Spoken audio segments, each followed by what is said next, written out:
دنیا کا سب سے پہلا اور سب سے خوفناک طوفان جس نے اس روئے زمین پر رہنے والی ہر چیز کو فنا کر دیا تھا اور اس روئے زمین پر کوئی بھی چیز باقی نہ رہی تھی۔ اس طوفان کے بعد اللہ تبارک و تعالی نے اس روئے زمین پر دوبارہ سے ایک نئی زندگی کو آباد فرمایا۔ دوستو، یہ طوفان کب آیا تھا اور اس طوفان کے اندر کتنے لوگ بچے تھے اور وہ بچنے والے لوگ جس کشتی پر سوار تھے اس کشتی کو کہاں بنایا گیا تھا اور وہ کشتی کتنے وقت میں تیار ہوئی تھی اور اس کشتی کو کس چیز سے بنایا گیا تھا اور حضرت نوح علیہ السلام کی کشتی کتنی لمبی اور کتنی چوڑی تھی، اس کی کتنی منزلیں تھیں اور اس کشتی کے اندر کون کون سی مخلوقات سوار ہوئی تھی اور کل کتنے افراد حضرت نوح علیہ السلام کی اس کشتی پر سوار ہو کر دنیا کے اس خوفناک طوفان سے بچے تھے اور شیطان کشتی کے اندر کیوں سوار ہوا تھا اور یہ کشتی کتنے سال تک اللہ تبارک و تعالی کے اس دردناک طوفان کے اندر تیرتی رہی اور جب وہ طوفان رک گیا تو اس کشتی کو کس جگہ پر چھپایا گیا اور کیا وہ کشتی آج کے اس دور میں دریافت ہو چکی ہے؟ ان تمام تر سوالوں کے جواب قرآن اور حدیث کی روشنی میں آج کی اس ویڈیو میں ہم آپ کو بتائیں گے، لہٰذا آپ سے گزارش ہے کہ ہماری اس ویڈیو کو اینڈ تک ضرور دیکھیے گا کیونکہ یہ ویڈیو بہت ہی تحقیقات کے بعد بنائی جا رہی ہے اور اس ویڈیو کے اندر آپ کو انتہائی اہم معلومات ملنے والی ہے۔ دوستو، حضرت نوح علیہ السلام کی قوم کفر و شرک میں غرق ہو چکی تھی اور شیطان کے پیروکار بن چکی تھی۔ شیطان کی پیروی کرتے ہوئے ان لوگوں نے 5 بڑے بڑے بت بنا رکھے تھے جن کی یہ لوگ عبادت اور پوجا کیا کرتے تھے۔ وہ 5 بڑے بت جن کے نام یہ ہیں: بد، سوا، یاؤس، یاؤق اور نصر۔ یہ بدبخت قوم ان 5 بتوں کی پوجا کیا کرتی تھی اور اس کے علاوہ اس قوم کے اندر ہر طرح کی برائی تھی اور وہ ہر قسم کے گناہوں کے اندر مبتلا ہو چکی تھی۔ اس کفر و شرک میں مبتلا اس قوم کی طرف اللہ تبارک و تعالی نے اپنے پیارے پیغمبر حضرت نوح علیہ السلام کو مبعوث فرمایا اور اللہ تبارک و تعالی نے حضرت نوح علیہ السلام کو نبوت عطا فرمائی۔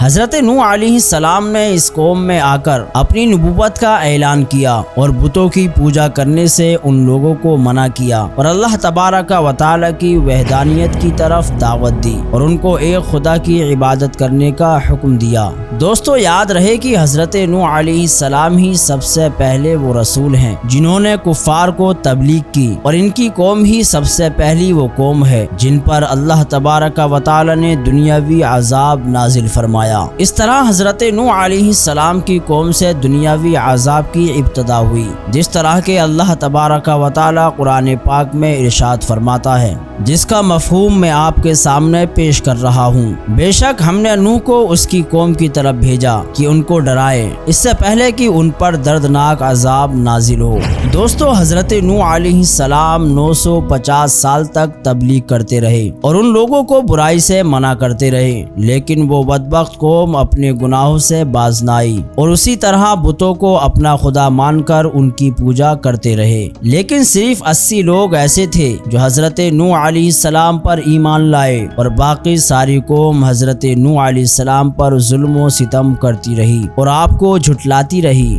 دوستو، بعض روایات کے مطابق حضرت نوح علیہ السلام کا مسکن عراق کا شہر رافدین بتایا گیا ہے۔ حضرت نوح علیہ السلام نے بارہا اپنی قوم کو اس برائی سے منع کیا اور اللہ تبارک و تعالی کی طرف بلایا تو حضرت نوح علیہ السلام کی قوم نے آپ پر طرح طرح کے اعتراض جتانا شروع کر دیے۔ چنانچہ اس طرح ان کی طرف سے لگائے جانے والے تمام تر اعتراضات جوابات حضرت نوح علیہ السلام نے اپنی قوم کو دیے، لیکن اس کے باوجود بھی وہ بدبخت قوم اللہ تبارک و تعالی کی وحدانیت پر ایمان نہ لائی اور الٹا حضرت نوح علیہ السلام سے عذاب الہی کا مطالبہ کرنے لگی اور حضرت نوح علیہ السلام سے ان کی قوم کہنے لگی کہ اس عذاب کو لے آؤ جس عذاب سے تم ہم کو ڈراتے ہو۔ دوستو، حضرت نوح علیہ السلام کی قوم حضرت نوح علیہ السلام کے ساتھ متکبرانہ انداز کے اندر کلام کیا کرتے تھے اور آپ کی قوم نے آپ سے کہا کہ کہ اگر آپ تبلیغ کرنے سے باز نہ آئے تو تمہیں سنگسار کر دیں گے، اور اس طرح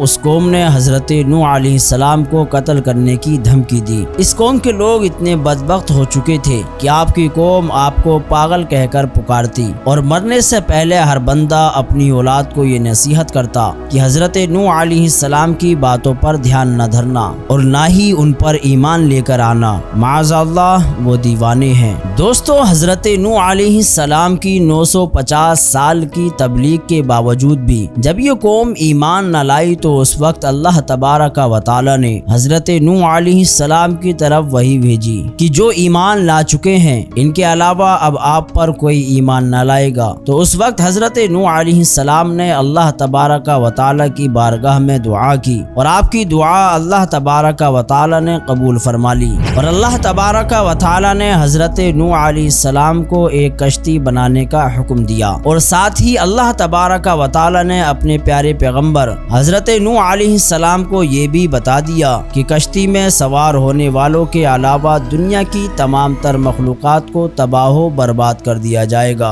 اور اس روئے زمین پر کوئی بھی چیز باقی نہ رہے گی، جس طرح کہ اللہ تبارک و تعالی قرآن پاک میں ارشاد فرماتا ہے، جس کا مفہوم یہ ہے، اور نوح کو وحی ہوئی کہ تمہاری قوم سے مسلمان نہ ہوں گے مگر جتنے ایمان لا چکے، تو غم نہ کھاؤ اس پر جو کرتے ہیں، اور کشتی بنا ہمارے سامنے اور ہمارے حکم سے، اور ظالموں کے بارے میں مجھ سے بات نہ کرنا، وہ ضرور ڈوبوئے جائیں گے۔ اور نوح علیہ السلام کشتی بناتے ہیں، اور جب اس کی قوم کے سردار اس طرف سے گزرتے ہیں تو حضرت نوح علیہ السلام پر ہنستے ہیں۔ نوح علیہ السلام بولے، اگر تم ہم پر ہنستے ہو تو ایک وقت ہم تم پر ہنسیں گے، جیسا کہ تم لوگ ہم پر ہنستے ہو، تو اب جان جاؤ گے کہ کس پر آتا ہے وہ عذاب کے اسے رسوا کریں، اور اترتا ہے وہ عذاب جو ہمیشہ رہے۔ اس طرح اللہ تبارک و تعالی کا حکم پاتے ہی حضرت نوح علیہ السلام اللہ تبارک و تعالی کے حکم کے مطابق کشتی بنانے کی تیاری کرنے لگے۔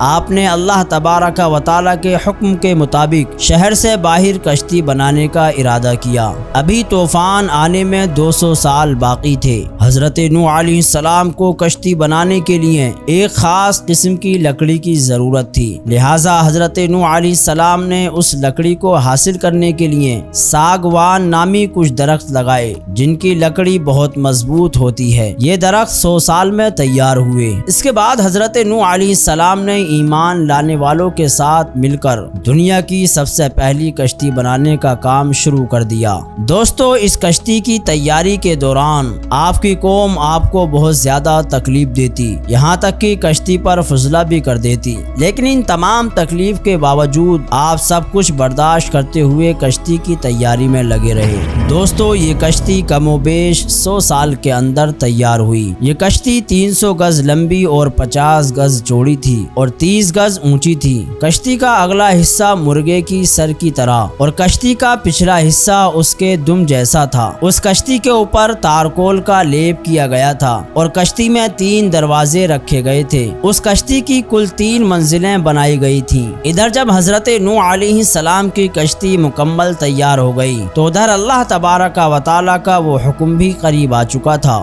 جس حکم کے مطابق اللہ تبارک و تعالی کا دردناک عذاب نازل ہونے والا تھا۔ ایک دن اللہ تبارک و تعالی کے حکم سے حضرت نوح علیہ السلام کے تندور سے پانی ابل آیا، تو حضرت نوح علیہ السلام سمجھ گئے کہ اب اللہ تبارک و تعالی کا عذاب شروع ہونے والا ہے۔ جس طرح کے اللہ تبارک و تعالی اس بات کو قرآن پاک میں ارشاد فرماتا ہے، جس کا مفہوم یہ ہے، جب ہمارا حکم آیا اور تندور سے پانی ابلا تو ہم نے فرمایا کہ کشتی میں سوار کر لے ہر جنس میں سے ایک جوڑا، نر اور مادہ، اور جن پر بات بڑھ چکی ہے ان کے سوا اپنے گھر والوں کو اور باقی تمام مسلمانوں کو، اور اس کے ساتھ مسلمان نہ تھے مگر تھوڑے تھے۔ دوستو، روایات میں آتا ہے کہ اللہ تبارک و تعالی کا وہ دردناک طوفان شروع ہوا تو زمین پانی ابلنے لگی اور آسمان سے پانی برسایا جانے لگا۔ اس وقت حضرت نوح علیہ السلام نے اللہ تبارک و تعالی کے حکم سے کشتی میں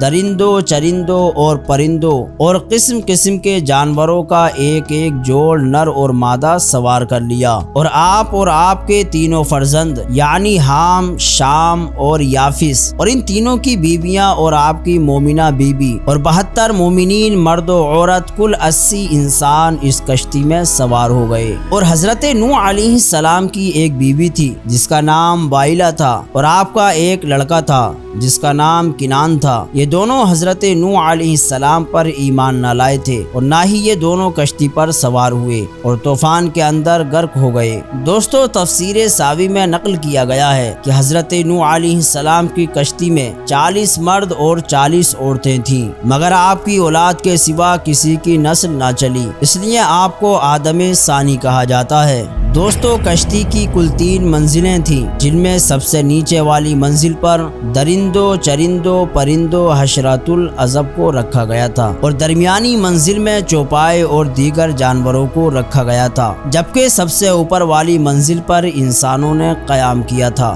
دوستو اللہ تبارک و تعالیٰ کے اس دردناک عذاب کے دوران مسلسل 40 دن تک بارش ہوتی رہی اور مسلسل زمین پانی ابلتی رہی، یہاں تک کہ پانی میں اونچے پہاڑ بھی ڈوب گئے۔ اس طرح حضرت نوح علیہ السلام کی کشتی کے علاوہ کوئی بھی اس طوفان سے بچ نہ سکا، چنانچہ 150 سال تک یہ کشتی مسلسل اس طوفان کے اندر ہچکولے کھاتی رہی، اور پھر اللہ تبارک و تعالیٰ کے حکم کے مطابق آخرکار یہ طوفان تھم گیا، اور 10 محرم الحرام یعنی عاشورہ کے دن یہ کشتی عراق میں موجود جودی پہاڑی پر پہنچ کر ٹھہر گئی۔ اللہ تبارک و تعالیٰ کے اس دردناک طوفان کے ختم ہونے کے بعد سب لوگوں نے شکرانے کے طور پر اس دن کا روزہ رکھا۔ اس طرح دنیا کی سب سے پہلی کشتی کا سفر اپنے اختتام کو پہنچا، اور جو لوگ اس کشتی میں موجود تھے وہی لوگ بچ پائے، اور باقی سب کچھ اللہ تبارک و تعالیٰ کے اس دردناک طوفان نے تباہ و برباد کر دیا۔ اور پھر اللہ تبارک و تعالیٰ نے حضرت نوح علیہ السلام کی اولاد سے انسانی زندگی کو آباد کیا، اور آج جو انسانی نسل موجود ہے وہ حضرت نوح علیہ السلام کی اولاد میں سے ہے۔ اسی وجہ سے حضرت نوح علیہ السلام کو آدم ثانی کہا جاتا ہے۔ دوستو اب بات کرتے ہیں کہ کیا حضرت نوح علیہ السلام کی وہ کشتی آج کے دور میں دریافت ہو چکی ہے؟ اس کے بارے میں ماہرین کا کہنا ہے کہ کشتی نوح کی باقیات مشرقی ترکی میں واقع کوہ ارارات پر ملی ہیں، جو کہ 1400 فٹ اونچی ہے۔ اس کشتی کی 3 منزلیں ہیں اور یہ ہزاروں میٹر برف کے نیچے دبی ہوئی تھی۔ اس کشتی کی دریافت کے بعد چینی اور یورپی ماہرین جبکہ تمام اہل کتاب کے ماہرین یہ مانتے ہیں کہ یہ کشتی حضرت نوح علیہ السلام کی کشتی ہے، اور ماہرین کا یہ ماننا ہے کہ یہ کشتی 4800 قبل مسیح کی ہے۔ اور تاریخ کا مطالعہ کیا جائے تو محققین نے حضرت نوح علیہ السلام کی کشتی کے رکنے کی جگہ جودی پہاڑی لکھی ہے، جبکہ یہ پہاڑ کوہ کردہ کا حصہ ہے۔ یہاں پر ہی حضرت نوح علیہ السلام نے اپنے ساتھیوں سے مل کر ایک مسجد تعمیر کی تھی جس کو سمانین مسجد کہا جاتا ہے، اور انہوں نے ہی خشران شہر آباد کیا تھا۔ آپ کا مزار مبارک لبنان میں واقع ہے۔ دوستو اب بات کرتے ہیں کہ کیا شیطان بھی حضرت نوح علیہ السلام کی کشتی میں سوار ہوا تھا؟ آج کل بہت سے بے بنیادی ویڈیو میں یہ بتایا جاتا ہے کہ شیطان گدھے کی دم کے ساتھ لٹک کر سب سے آخر میں حضرت نوح علیہ السلام کی کشتی میں داخل ہوا تھا۔ آپ کو بتاتے چلیں کہ اس بات کے اندر کوئی سچائی نہیں ہے۔ حضرت نوح علیہ السلام کی کشتی میں کوئی بھی جن اور شیطان موجود نہیں تھا، اور نہ ہی کوئی ایسی مستند روایت ملتی ہے۔ یہ تمام طرح کی باتیں فضول ہیں۔ فی الحال دوستو آج کی اپنی ویڈیو کو ہم یہیں پر ختم کرتے ہیں۔ ویڈیو پسند آنے پر نہ صرف ویڈیو کو لائک کریں بلکہ اپنے دوستوں میں بھی ضرور شیئر کریں، اور اسی طرح کی ویڈیوز دیکھنے کے لیے ہمارے چینل کو ضرور سبسکرائب کریں۔ ملتے ہیں اگلی نئی ویڈیو میں، تب تک کے لیے اللہ حافظ۔